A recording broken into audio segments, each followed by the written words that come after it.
ABC est un triangle. I est milieu de BC.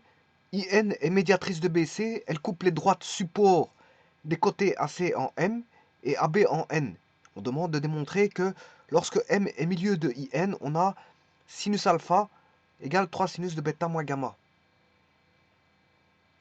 Alors je pourrais le montrer par GeoGebra aussi, mais comme la démonstration a été faite directement par écrit, je n'ai pas besoin de GeoGebra pour le faire. Puisqu'en fait, voilà, la démonstration a été démontrée. Donc le passage par GeoGebra n'est pas significatif dans ce point, dans ce cas-ci, puisque la démonstration a été démontrée mathématiquement. Alors, comment elle a été démontrée? Eh bien, je vous rappelle que ABC est un triangle. Voilà, le triangle ABC.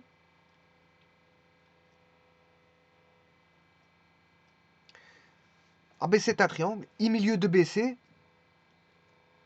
I est bien le milieu de BC. IN médiatrice de BC. IN est bien médiatrice de BC.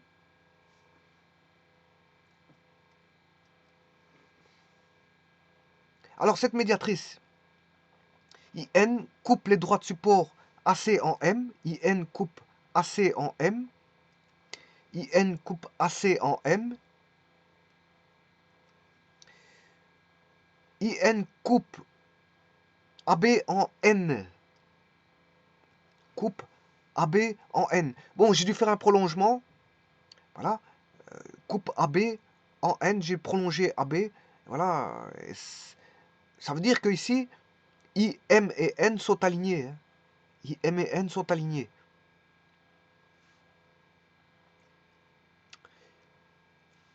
Voilà. Et donc, on demande de démontrer que lorsque M est milieu de IN, alors quand je place, voilà, quand M est au milieu, c'est-à-dire IM milieu de NI, eh bien, quand on a ça, M milieu de IN, eh bien, on a la relation sinus alpha est égal à 3 sinus bêta moins gamma. Alors les angles, c'est pas n'importe lequel. Hein. L'angle alpha, vous voyez où ce qu'il est. Il est avec le A. Il porte sur voilà, les deux segments qui sont BA et AC. L'angle, le sommet de BA-AC, c'est l'angle alpha. C'est au sommet A. Puis on a bêta qui se place en B. L'angle bêta qui se place là où est le sommet B. Et l'angle gamma se place là où se trouve le sommet C. Alors, on peut tirer une première constatation de ça. C'est qu'on a des triangles. Beaucoup de triangles ici. Ceux qui vont m'intéresser, c'est le triangle NBI. Le triangle NBI.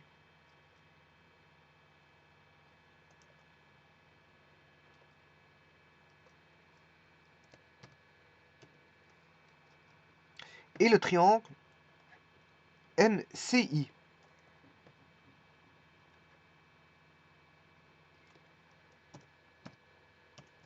Alors, ici, ce qu'il faudra faire, c'est que effectivement la relation qu'on demande, c'est des sinus.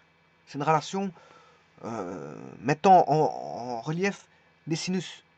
Bon, c'est pas parce qu'il y a des sinus que je peux pas passer par les tangentes. Hein. Les tangentes, c'est un sinus sur un cosinus.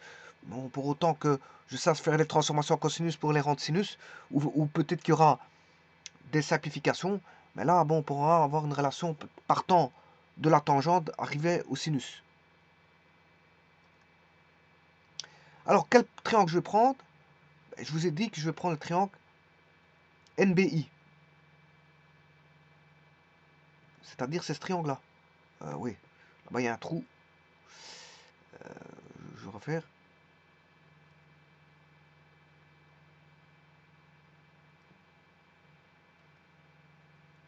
Voilà, c'est ce triangle-là. NBI. Et donc là, la tangente de bêta, ben, c'est le côté opposé sur le côté adjacent. C'est-à-dire NI sur BI. La mesure de la longueur du segment NI sur la mesure de la longueur du segment BI. Je fais la même chose avec le triangle MCI, c'est-à-dire c'est ce triangle-là. Alors tangente gamma, c'est côté opposé sur côté adjacent, ça ne change pas. C'est la longueur du segment MI sur la longueur du segment CI. Et tout va découler de là, de cette tangente, pour pouvoir démontrer cette relation, voilà, du sinus. Sachant que pour l'instant, je n'ai que deux angles. Hein. Le troisième alpha, il va apparaître par après, à l'aide, tout simplement. On sait bien que la relation dans les triangles, alpha plus bêta plus gamma, dans les triangles, ça fait pi. Donc si j'ai une somme, je sais trouver alpha. Si j'ai bêta plus gamma, je sais trouver alpha. Eh bien, on est parti. Donc ici, on a cette relation. Triangle NBI est égal à tangente bêta, NI sur BI, tangente gamma égale MI sur CI. Alors, ils vous disent qu'ici, si lorsque M est milieu de IN, on a sinus alpha égale 3 sinus bêta moins gamma. Si M est milieu de IN, alors IN égale 2 MI. IN égale 2 MI. Parce que M est milieu.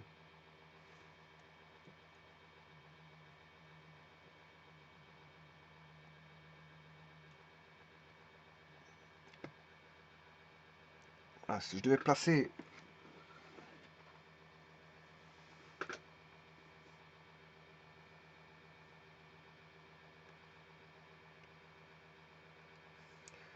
Voilà, supposons que le N soit ici, le M est là, et le I est là. Vous voyez très bien que MI vaut 2, je m'excuse, NI vaut 2 fois MI.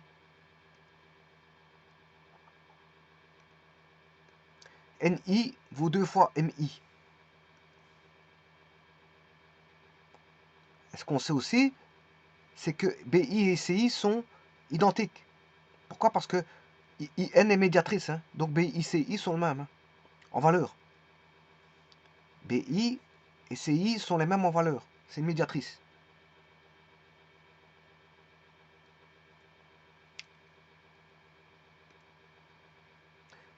Donc, qu'est-ce que je peux écrire? Mais que NI sur BI, je reprends les tangentes, hein, je repars de là, que tangente NI sur BI, mais NI c'est 2 fois MI. NI, je viens de vous dire que NI ou IN, hein, peu importe. IN ou NI, c'est 2 fois MI.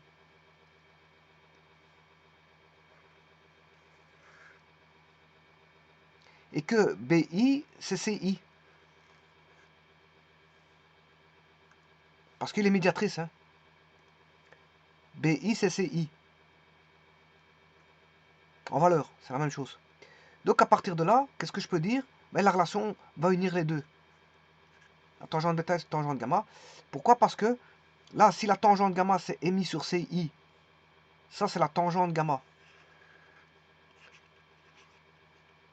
Eh bien on peut dire que tangente bêta est égale à 2 tangentes gamma. Et voilà ce qui unit la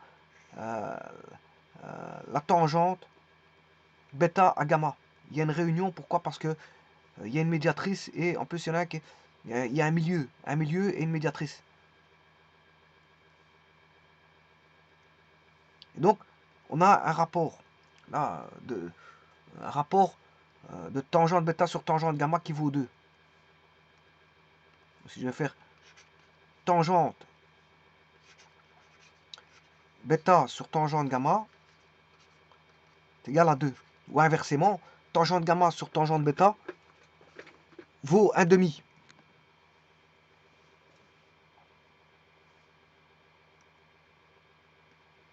Bon, et à partir de là, tout peut démarrer au niveau de la démonstration. Ce qui veut dire que 2 tangentes gamma égale tangente bêta, j'inverse. Hein. C'est juste, j'inverse les rôles. Je fais passer le membre de droite vers le membre de gauche et le membre de gauche vers le membre de droite. Alors, dire que 2 tangentes gamma est égal à tangente bêta, 2 tangentes gamma, c'est tangente gamma plus tangente gamma. Ça, c'est 2 tangentes gamma. Donc j'en fais passer un de l'autre côté. Il va rester un tangent de gamma est égal à tangente bêta moins tangente gamma. Voilà, on a ceci. Alors là, je vais aller chercher une formule. Dans un petit instant. On sait bien que tangente A moins B, tangente A moins B, c'est tangente A moins tangente B sur 1 plus tangente A fois tangente B. Donc ce qui veut dire que tangente A moins tangente B vaut 1 plus tangente A fois tangente B fois tangente A moins B. Et je vais appliquer cette formule-là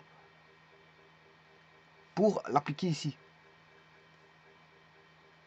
Donc, pour l'appliquer bien sûr à celui-ci.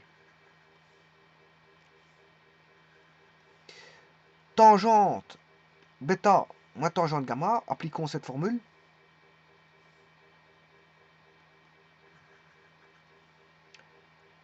Eh bien, j'applique tangente bêta moins tangente gamma, 1 plus tangente bêta fois tangente gamma. J'applique juste la formule que je viens de voir à l'instant.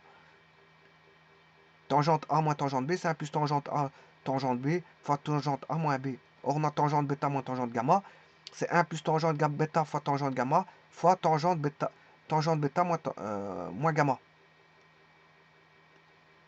C'est juste ça. Je repasse en sinus cosinus parce que la démonstration doit démontrer qu'on a affaire à des sinus et non pas des tangentes. Je suis passé par les tangentes pour démontrer ça. Alors, tangente bêta sur tangente gamma, c'est sinus gamma sur cosinus gamma. Celui-ci, c'est tangente bêta moins gamma, c'est sinus bêta moins gamma sur cosinus bêta moins gamma. Et l'autre, c'est 1 sur sinus bêta sur fois sinus bêta, 1 plus sinus bêta sur cosinus bêta fois cosinus bêta gamma sur cosinus gamma.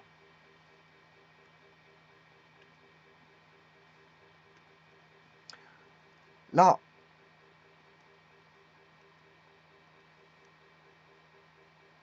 je mets tout en même dénominateur ce terme-là, ce qui fait cosinus bêta, cosinus gamma plus sinus bêta, sinus gamma. Et le restant, tout ne bouge pas.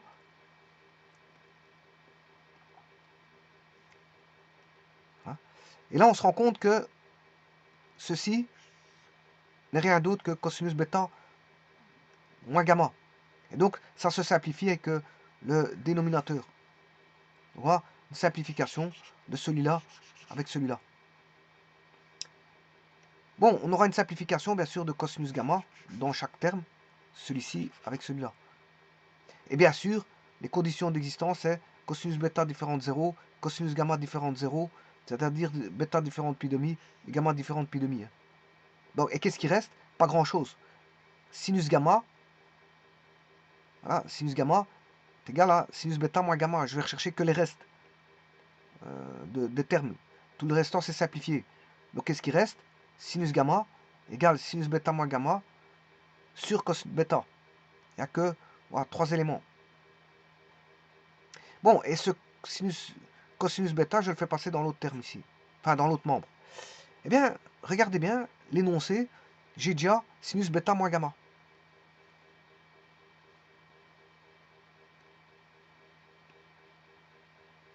J'ai déjà sinus bêta moins gamma. Voilà, que voici. Il ne reste plus qu'à transformer celui-ci pour avoir une relation en alpha. Mais ça, c'est pas compliqué, parce que on sait bien que 2 sinus, ça c'est les transformations de produits. 2 sinus A cos B est égal à sinus A moins B plus sinus A plus B. 2 cosinus A cosinus B est égal à cosinus de A moins B plus cosinus de A plus B. Et 2 sinus de A fois sinus de B est égal à cosinus de A moins cosinus de A plus B. Alors laquelle je vais utiliser, bien sûr, c'est la première. Puisqu'ici j'ai affaire à sin gamma fois cos bêta.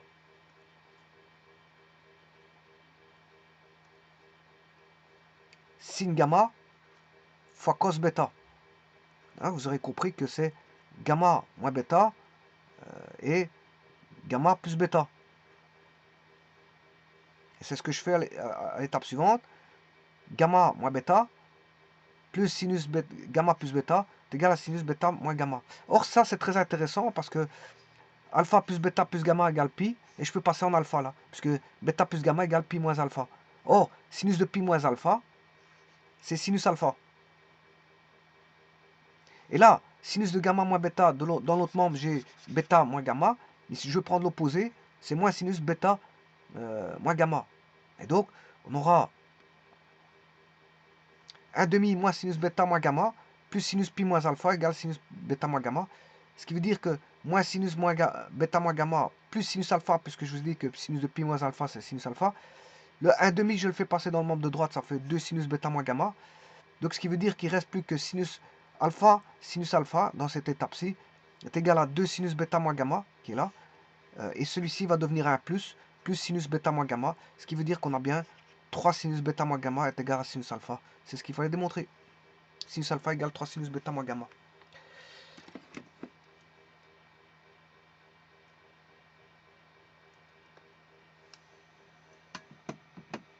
Je vous remercie.